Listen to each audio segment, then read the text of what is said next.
আসসালামু আলাইকুম বন্ধুরা, কেমন আছেন আপনারা? আলহামদুলিল্লাহ আমি ভালো আছি। আশা করব আপনারা ভালো আছেন। দেশের বাইরে যে যেখান থেকে দেখছেন সবাইকে অনেক অনেক ধন্যবাদ আর ভালোবাসা জানিয়ে আজকের মূল রান্নায় চলে যাচ্ছি। সহজ কথা যায় না বলা সহজে। কত সহজ খাবার কিন্তু আমরা খেতে পারি না। কত মজাদার খাবার না? কচু শাক। এটা অনেক পুষ্টিগুণ থেকে আমরা সবাই জানি এটা কতটা উপকারী। আমি একটুখানি আমার এই কাছে ইলিশ মাছের মাথাটা কাটাগুলো ছিল রেখে দিয়েছিলাম। ভাবলাম এটা দিয়ে এবারের মতো শেষবারের মতো কচু শাকটা খেয়ে নেই। কচু শাকের প্রতি একটা দুর্বলতা আমার আছে। তো ফ্রেশ শাক পেয়ে নিয়ে নিলাম, একেবারেই পাতার মধ্যে মেখে নিলাম। এই মাছগুলো একটু লবণ দিয়ে আর হলুদ দিয়ে। এটা দেখার সৌন্দর্য, চোখের স্বাদ, তাই না? চোখের কিন্তু একটা শান্তি আছে। আর দেখেন পাতাগুলো কত ফ্রেশ। এরকম ফ্রেশ পাতা দেখে কি থাকা যায়? আমি তো নিয়ে নিলাম, কচু শাক রান্না করবো আজকে মজা করে।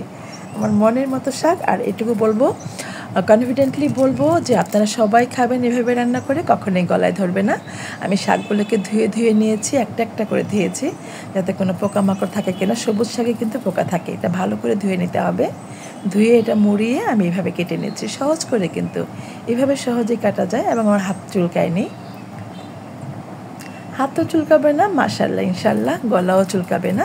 এইভাবে রান্না করে খেয়ে দেখবেন। যারা কচু শাক খেতে ভয় পান, আমি বলবো আমার রেসিপিটা ফলো করে একবার প্লিজ এভাবে রান্না করে খেয়েই দেখেন না গলা চুলকায় কিনা। তবে শুনেছি গ্রাম বাংলা যারা একটু বেশি কথা বলে, অন্যের কথা ধরে ঝগড়া করতে চায়, তাদের নাকি কচু শাকে চুলকায়। তো জানি না এটা কতটুকু সত্য, তবে আমি এটুকু বলতে পারি, বিশ্বাস করেন আপনারা, আমার কখনো কচু শাকে গলা চুলকায় না। আমি এজন্য খেতে খুব আগ্রহ বোধ করি। আর দু একবার তো খাই, যেমন এবার একবার খেয়েছিলাম চিংড়ি মাছ দিয়ে, এবার আরেকবার করব ইলিশ মাছের মাথা আর কাটা দিয়ে। এই বছরের জন্য শেষ কচু শাক খাওয়া। তো এটার মধ্যে আমি পেঁয়াজ গোল গোল করে কেটে দিলাম আর 1 টেবিল চামচ উঁচু করে রসুন দিয়েছি, একটু লবণ দিয়েছি। এটা দিয়ে সিদ্ধ করে নিব। অল্প করে হাফ কাপের মতো পানি দিবেন। এই পানি দিয়ে এটাকে ঘুরিয়ে সিদ্ধ করে নিতে হবে। বারবার নেড়ে চেড়ে একদম মেহেদি বাটার মতো করে সফট করে ফেলতে হবে, গলিয়ে ফেলতে হবে। আপনি যত বারবার নাড়বেন তত এটা, আমার পানিটা শুকিয়ে গেছে, আমি আরেকটা পানি দিব। পানি দিয়ে এটাকে আমি একেবারেই গলিয়ে নিলাম। এইভাবে নাড়তেই থাকবেন নাড়তে নাড়তে দেখবেন যে এটা একেবারেই সফট হয়ে গেছে। কচু পাতা সিদ্ধ করলে কিন্তু গলে যায়, এটা আমরা সবাই জানি। দেখেন কালারটা ঠিক রাখার জন্য আমি ঢেকে দিইনি, খোলাই রান্না করতেছি বারবার।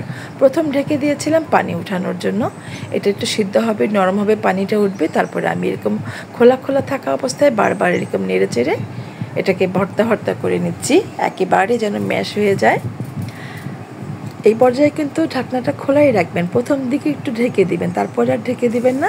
এতে করে কচু শাকের যে কালারটা, সবুজ গ্রিন কালারটা পাবেন, ভালো লাগবে। আমি পেঁয়াজের ভিডিওটা আমার ক্লিক হয়নি, পেঁয়াজটা ভেজে নিয়ে ওটার মধ্যেই মাছ দিয়েছিলাম, একই কড়াই করে নিলাম, ঝামেলা করার কোনো দরকার নাই। একই কড়াইতে আমি পেঁয়াজ ভেজে একটু লালচে করে সেটার মধ্যে মাছটা দিয়ে দিয়েছি। মাছ আর পেঁয়াজ একসাথেই ভেজে নিয়েছি।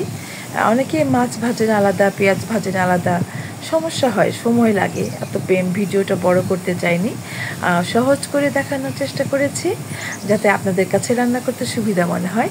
যে দেখবেন, যে দেখে এইভাবে রান্না করবেন, আমি মনে করব একটু হলেও সে শান্তি পাবেন এবং ভালো রেজাল্ট পাবেন। রান্না করার পর যদি শান্তি লাগে, ভালো লাগে যে অল্পতেই রান্নাটা হয়ে গেছে, সেটা কিন্তু শান্তি। চুলার ফ্লেমটা কিন্তু একেবারে কমিয়ে দিয়েছি। এই পর্যায়ে ভাজতে এটাকে আমি শুকিয়ে নেব। বন্ধুরা, আমার ভিডিওটি কেমন হয়েছে যদি ভালো লাগে প্লিজ একটু সাবস্ক্রাইব করে দিবেন, আর পাশে থাকা বেল বাটনটি একটু প্রেস করে দিবেন, যাতে যখনই নতুন ভিডিওগুলো আপলোড করব সেটার নোটিফিকেশন সবার আগে আপনার কাছে পৌঁছে যাবে। ভালো লাগলে আমি সবসময় বলি, অনেক রান্নাই কিন্তু খুঁজে পাওয়া যায় না, শেয়ার করে রাখবেন ফ্রেন্ডস অ্যান্ড ফ্যামিলির সাথে। আর কথা দিচ্ছি এইভাবে রান্না করবেন, কখনোই গলা চুলকাবে না। বিলিভ মি, আমি একটু শুকনো মরিচ দিয়ে দেবো, চিলি ফ্লেক্স দিয়ে দেবো, দেখতে ভালো লাগে। আর চিলি ফ্লেক্সের ফ্লেভারটা আমার খুব ফেভারিট, আমার খুবই পছন্দ।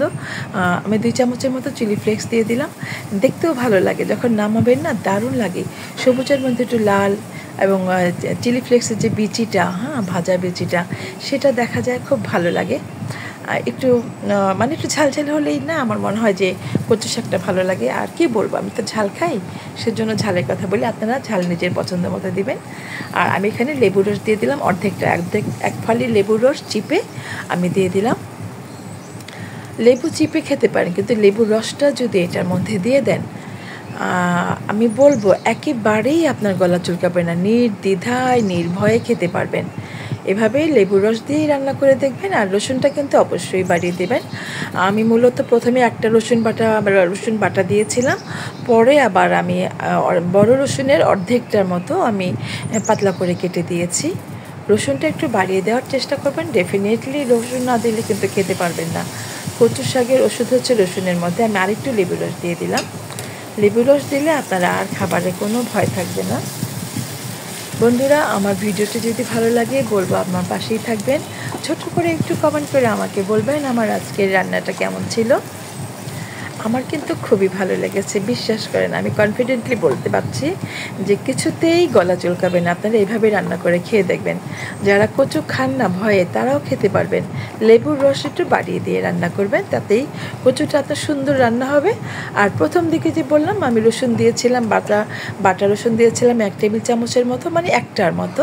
আর বাগারের সময় আমি আবার অর্ধেকটা বড় রসুন অর্ধেকটা পাতলা করে কেটে দিয়েছি। দেখেন ফাইনাল লুকটা কত সুন্দর হয়েছে, দারুণ হয়েছে। আমার কিন্তু পছন্দ হয়েছে, খুবই মন ভরে খেতে পেরেছি। গরম ভাত দিয়ে দারুণ লাগে। আপনারা একটু করে খেয়ে দেখবেন কেমন হয়।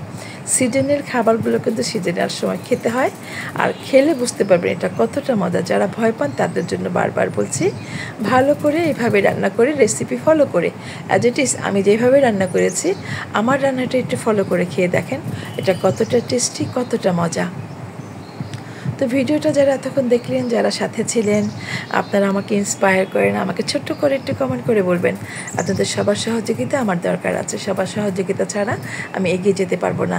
আপনার সবার প্রতি ভালোবাসা রেখে, অনেক অনেক দোয়া রেখে আজকের মতো আমি এখানে বিদায় নিব। দেখেন তো ফাইনাল লুকটা কত সুন্দর হয়েছে, দেখেই কিন্তু খেতে ইচ্ছে করছে, তাই না? আমার তো খেতে ইচ্ছে করছে, আমি গরম ভাত দিয়ে খাবো। তো সেটা আর দেখালাম না। যারা এতক্ষণ সাথে ছিলেন সবাইকে অনেক অনেক ধন্যবাদ আর ভালোবাসা দিয়ে আজকের মতো বিদায় নিচ্ছি আমি মিনা। দেখা হবে আবার নতুন কোনো ভিডিও, নতুন কোনো রেসিপি নিয়ে। সেই পর্যন্ত আপনারা সবাই ভালো থাকেন। সবাইকে অনেক অনেক দোয়া ভালোবাসা দিয়ে আজকের মতো বিদায় নিচ্ছি। আল্লাহ হাফেজ।